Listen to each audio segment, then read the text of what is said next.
Exodus chapter 22. Ang kasuguan mahatungod sa kaugalingon. Kung ang usa ka tawo mangawat og baka, kun karnero og ihawon niya kun igabaligya niya, magabayad siya og 5 ka baka tungod ni adtong usa ka baka, ug 4 ka karnero tungod ni adtong usa ka karnero. 2.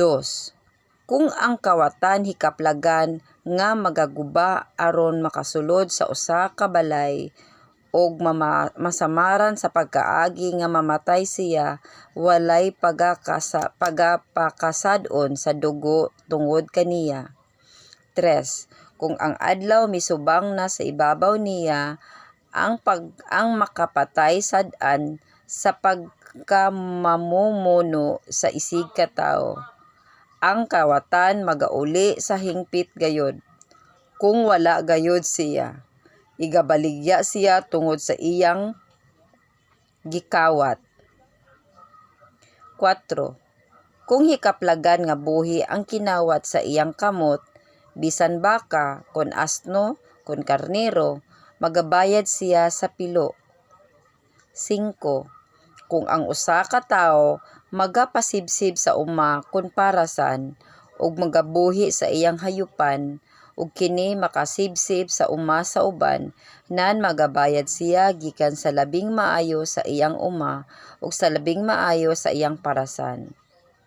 6.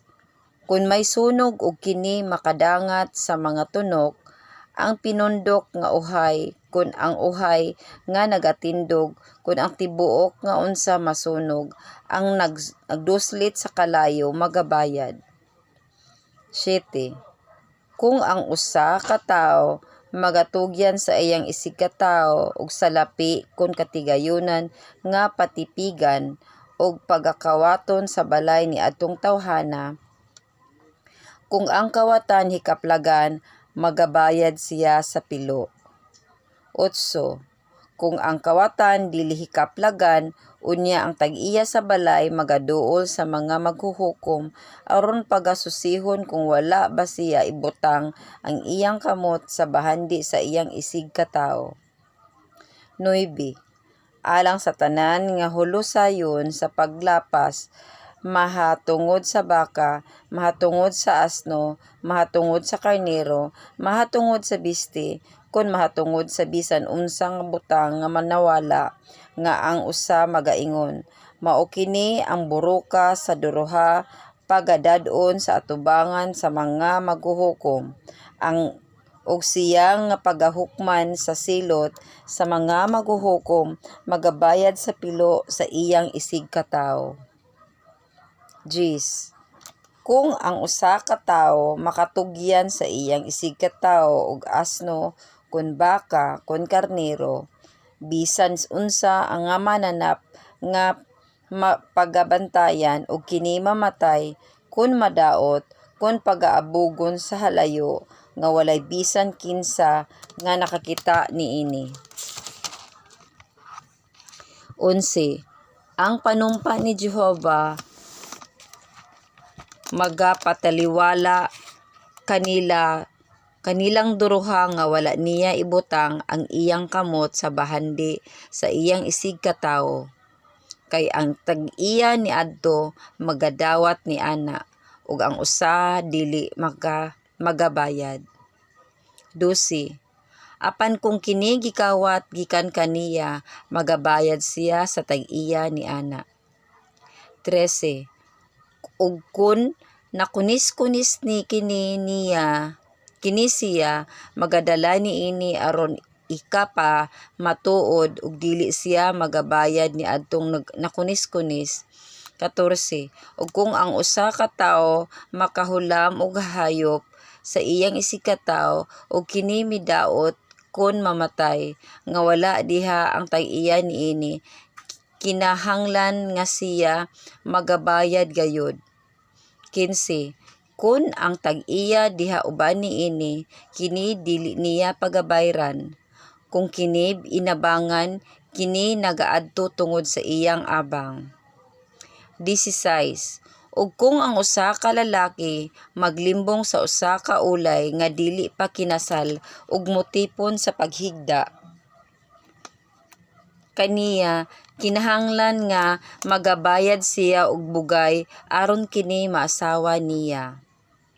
17. Kung ang iyang amahan dili gayud mubuot nga ihatag siya sa lalaki, siya magabayad og salapi sumala sa bugaw sa mga ulay.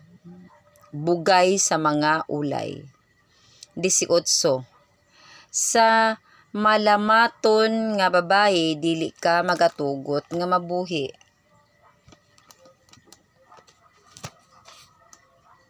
19. Bisan kinsa nga makapaghilawa sa mananap, pagapatyon gayud siya. 20. Kadtong magahalad sa bisan unsang Dios, gawas kang Jehova lamang, pagalaglagon gayud siya. 21.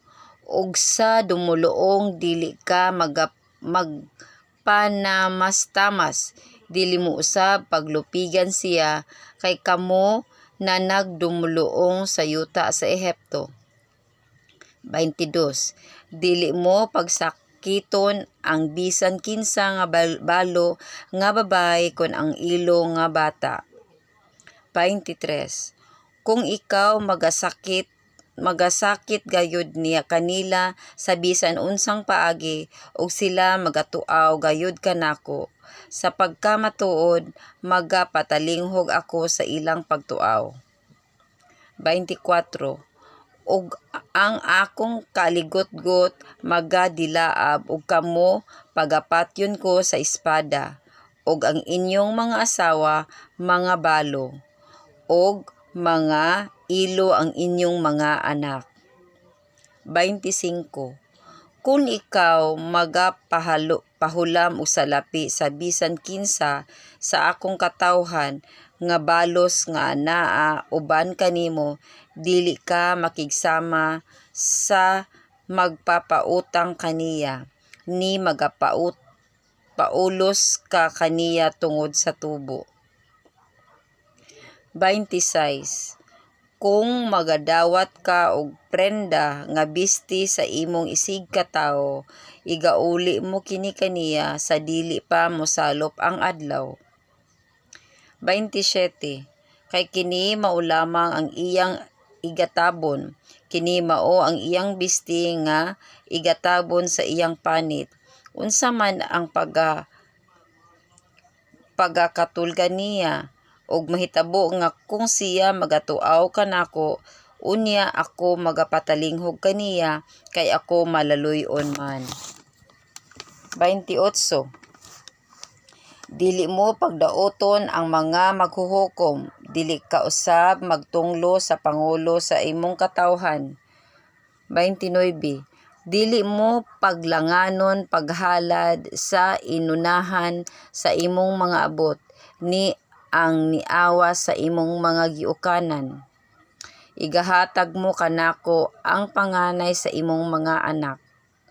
30.